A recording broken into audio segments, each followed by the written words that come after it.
Eto guys, nandito ako ngayon sa pilahan ng van.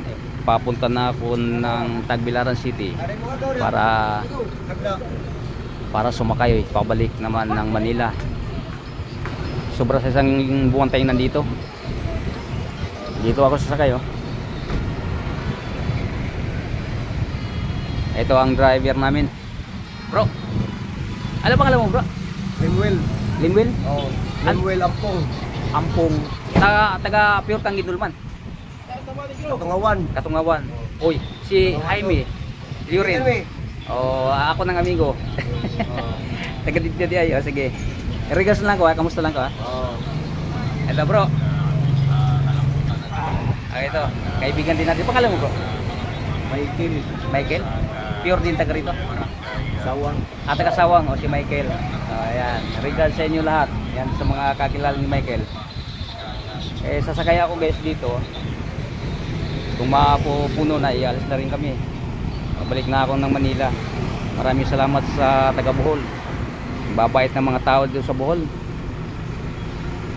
Kaya masaya-masaya ako sa loob na isang buwan may git na pagbabakasyon ko rito. Okay, talagang sulit na sulit. Kahit na walang tayong budget guys. Dahil hindi naman natin plano talaga magbabakasyon, kaya lang nakauwi tayo ng biglaan. Okay lang, kahit na kulang tayo sa panggastos, masaya naman tayo. Yung importante sa lahat, eh. Eto, bye-bye Bohol.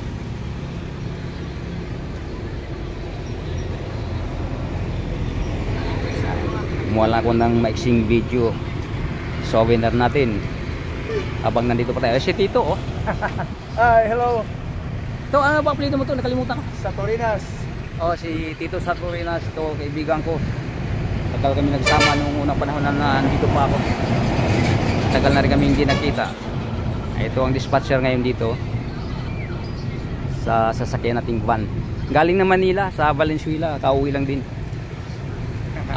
Pumunta din sila doon ng Baguio. Nakikita sa akin na malamig pa rin hanggang ngayon ang Baguio. Ito magandang lalaki, oh.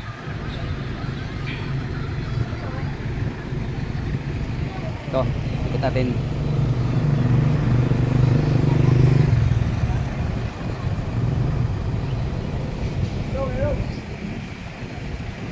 Okay, maraming salamat guys sa pagsama nyo sa akin